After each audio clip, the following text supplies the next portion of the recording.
Olá, estamos de volta, né? Então, olha só, agora a gente vai conversar com a psicóloga, né, Brenda Moraes, ela que está aqui ao vivo com a gente também, e ela vai falar sobre bloqueios emocionais. Então, se de repente você quer interagir para a gente, né, se quiser mandar sua pergunta também, pode mandar para a gente através do nosso WhatsApp, que é o 4599254747. Manda sua pergunta lá, se você de repente quer saber sobre esse assunto que a gente vai começar a falar a partir de agora, né? Bloqueios emocionais. Mande sua pergunta aí pra gente, que a Brenda com certeza vai ajudar a gente. Boa tarde, Brenda. Boa Seja tarde, bem-vinda Mauro. novamente aqui ao nosso Ver Mais. Obrigado. Obrigada a você, obrigada pela recepção mais uma vez aqui. E hoje a gente vai falar para um assunto aí bem complicadinho, né? Quando dá bloqueio complica a vida, não dá, Brenda? Nossa, Mauro, o bloqueio ele trava a gente, né? E é uma coisa muito comum. E eu queria que você então começasse explicando pra gente o que é esse bloqueio emocional, por que acontece isso? Tá. O bloqueio emocional, Mauro, o que ele é? Ele é uma trava emocional. Então você imagina que você passou por um evento, alguma coisa que te trouxe um sofrimento emocional muito grande, e o teu corpo vai entender que aquilo é aversivo para você, que aquilo te fez sofrer. Então ele cria um mecanismo de defesa, que é o bloqueio emocional, para que você não passe por aquilo novamente. Então ele nada mais é do que um mecanismo de defesa que o nosso corpo mesmo cria. E assim, Brenda, e como isso então pode impactar a nossa vida? Ele pode de repente atrasar algumas coisas? Atrasa, Mauro. Porque assim, você imagina que ele trava. Então a gente tem várias áreas da nossa vida. O bloqueio emocional pode estar ligado ao relacionamento, a amizades, à família, relacionamento de pai, mãe, questões financeiras, né? Então assim, é como se ele travasse aquela área da sua vida. É como se ele fizesse que você não progredisse. Então ele traz sim bastante consequências. Se você tem problemas com o pai, com mãe, você nunca vai conseguir desenvolver aquilo. Se você tem problemas em relacionamento, você sempre vai continuar bloqueado. Você nunca vai conseguir suprir aquela área, né? Desenvolver aquela área da sua vida. Isso vale para todos os casos, tipo assim, como você falou, família, relacionamento, amizade, tudo? Tudo. Imagina assim, a gente tem, existem eventos, vou dar um exemplo para o pessoal em casa entender. Imagina que você é uma criança e você está na escola e você vai apresentar um trabalho para a professora, né, para os aluninhos ali, os colegas. E a professora chama a sua atenção, você fez alguma coisa errada, a professora ali chama a tua atenção, os coleguinhas começam a tirar sarro de você, aquilo se torna um trauma para você. Então, mais para frente, você não vai conseguir apresentar um trabalho, você não vai conseguir desenvolver uma palestra, você não vai conseguir um cargo de liderança. É como se a hora que você se deparasse com pessoas, você bloqueasse, você não conseguisse prosseguir. Da mesma forma acontece com questões de relacionamento. Às vezes a pessoa passou por um relacionamento que foi um relacionamento abusivo, que teve violências, que teve manipulações, traições, e daí ela nunca consegue, quando ela sai daquilo, ela não consegue mais se envolver emocionalmente. O corpo dela, o mecanismo de defesa dela bloqueia para novas relações. E assim, Brenda, e essa pessoa, ela consegue perceber esse bloqueio emocional ou geralmente ela não percebe que está acontecendo isso? Quando que ela vai perceber? Algumas se dão conta, outras elas vão perceber quando ela se deparar com uma situação, por exemplo assim, nossa, eu estava andando super bem na minha vida, na minha carreira, estava legal, mas aí eu tive que fazer um trabalho no qual eu tinha que falar com várias pessoas e eu travei, eu não consegui. Então elas vão se deparar, elas vão se dar conta quando elas estiverem sendo expostas a algum evento daquele, que se assemelha ao trauma que ela passou. Então, Brenda, ela ficando atenta, ela consegue perceber alguns sinais ali também. Ela consegue perceber alguns sintomas. E quais são os sintomas, assim, mentais e físicos dos bloqueios emocionais, Brenda? Tudo vai começar, Mauro, com questões de pensamento. Você imagina que, por exemplo, as questões emocionais, se eu tenho, às vezes até questões de amizade, então eu vou estabelecendo uma amizade com você. Só que daí eu já tive vários problemas com amizades anteriormente, que mentiram, que enfim, me enganaram. E daí a hora que eu vou conhecer você, eu começo com pensamentos assim, o Mauro, ele vai me causar dor. O Mauro vai sair da minha vida. O Mauro vai mentir pra mim. Então tudo começa com os pensamentos. E quando a gente tem medo, porque o que é o bloqueio emocional? Ele é um medo de sofrer, é um medo do sofrimento. Então quando a gente tá com medo, o que a gente faz? A gente trava.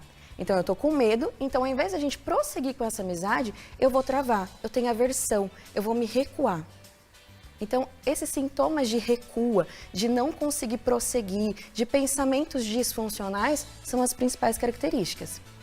E uma coisa assim, e o que pode causar, Brenda, esses bloqueios emocionais além do medo? Que é alguma coisa que dá um start que, como você falou, você fica com medo de se aproximar da pessoa, ou você ficar amigo da pessoa, ter esse relacionamento também, de não ter relacionamento pelo primeiro relacionamento, o segundo que não foi legal, é isso? Isso, é isso mesmo, porque assim, esses sintomas eles vão fazer, eu falo que é uma das piores consequências. Como ele evita o sofrimento, e gente, a vida, ela vai passar por coisas boas, mas a vida não vai ser 100% boa, você vai sofrer em algum momento da sua vida. E quando você fica evitando que você sofra, olha quantas coisas você deixa de viver. Né? Então você deixa de viver uma festa, um relacionamento, uma coisa gostosa, você deixa de viver coisas boas também.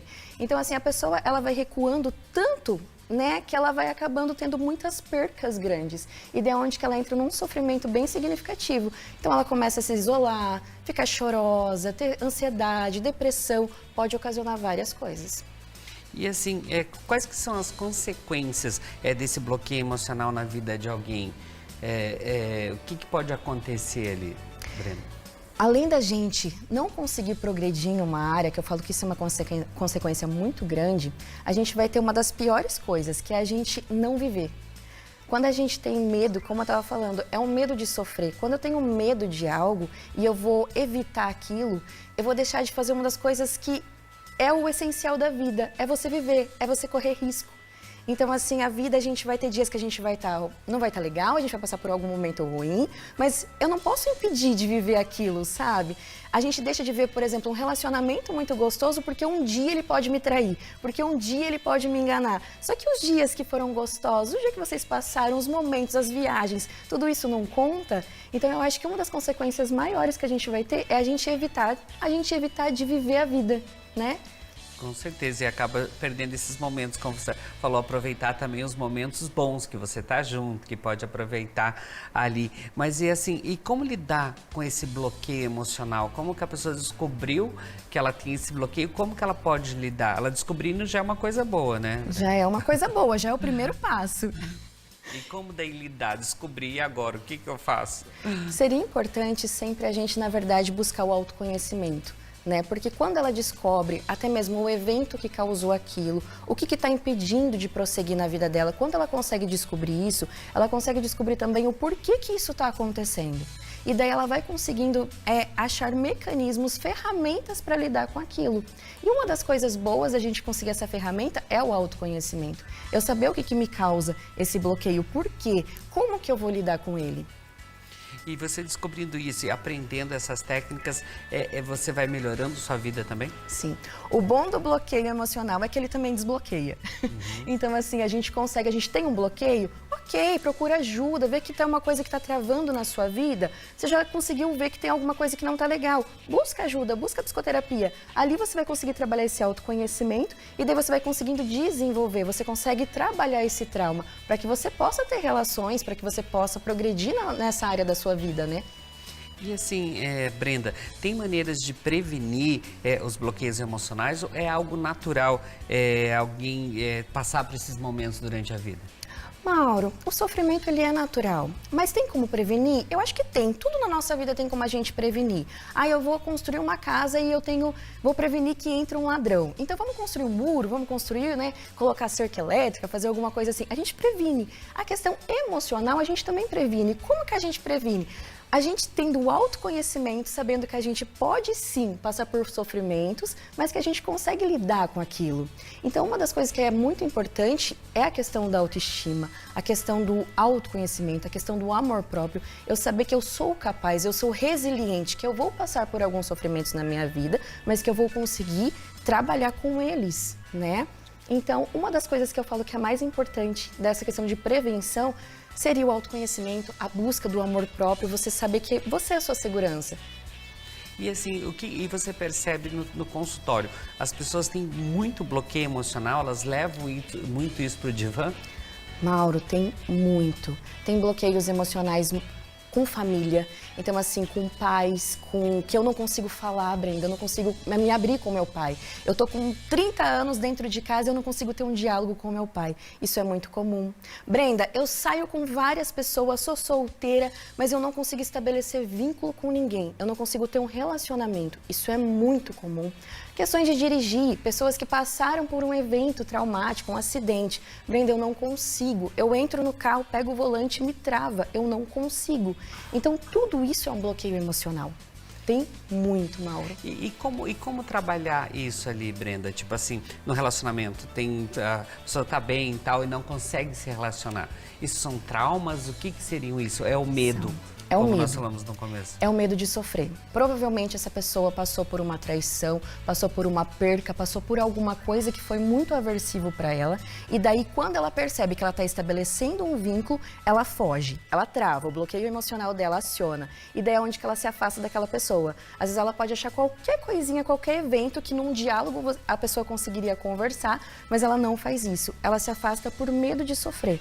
Então, aqui que a gente vai fazendo? A gente vai fazendo essa desensibilização sobre a questão de relacionamento. Que sim, as pessoas podem fazer você sofrer, pode acontecer de uma pessoa fazer você sofrer, mas não é que uma fez que todas as outras vão, né? Então, a gente trabalha com esses traumas, sim.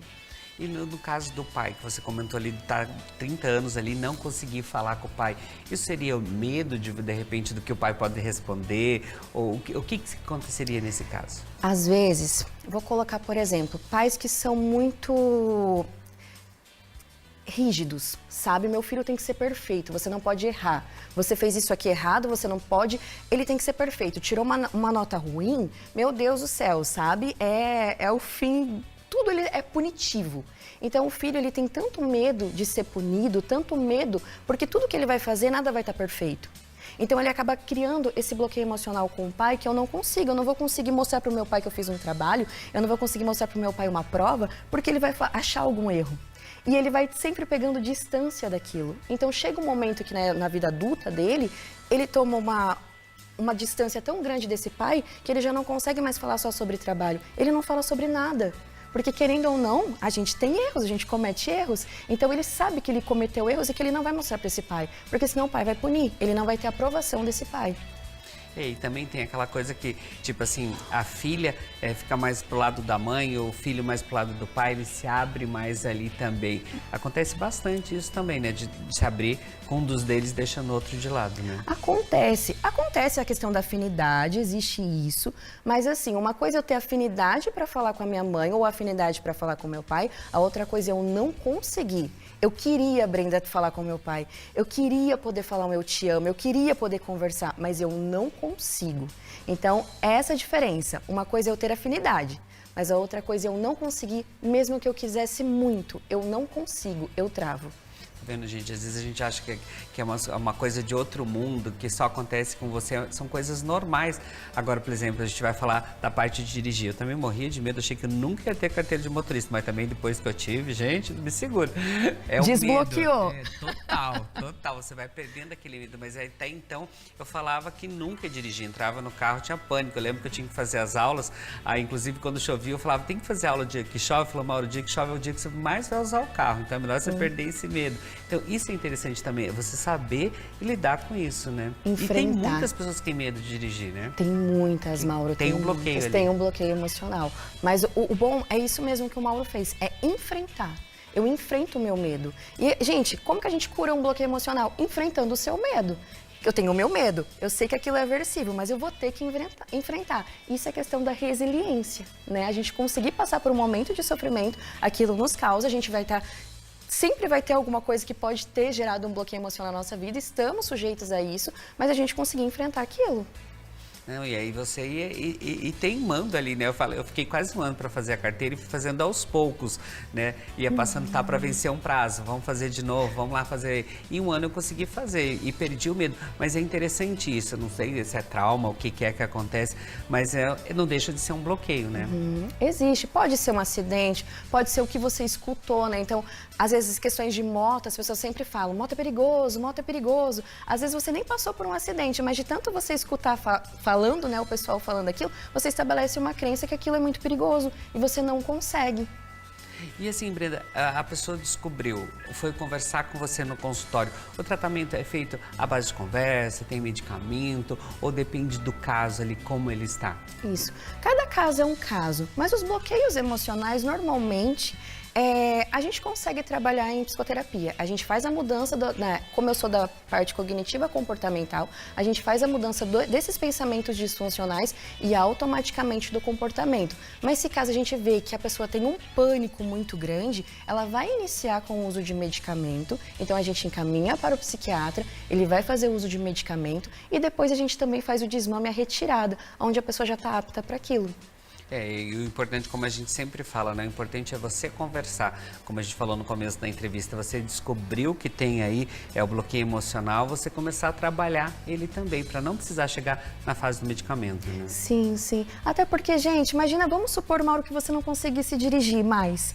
Olha quanta coisa que você deixou de viajar, quanta coisa que você deixou de viver dirigindo. Então, assim, a pessoa, ela deixa de viver muita coisa e é isso que é o triste, sabe? A gente deixar de viver várias coisas. E deixar de ser dependente, né? Que eu vou a hora que quero, volto a hora que quero, não depende de ninguém. Depende. Isso é muito bom, é vida. Gratidão, obrigado. Obrigada, Mauro, obrigada. Venha mais vezes aqui com a gente também. Pode deixar. Espero ter ajudado vocês de casa aí também, né? Explicando sobre o que é esse bloqueio emocional. Bom,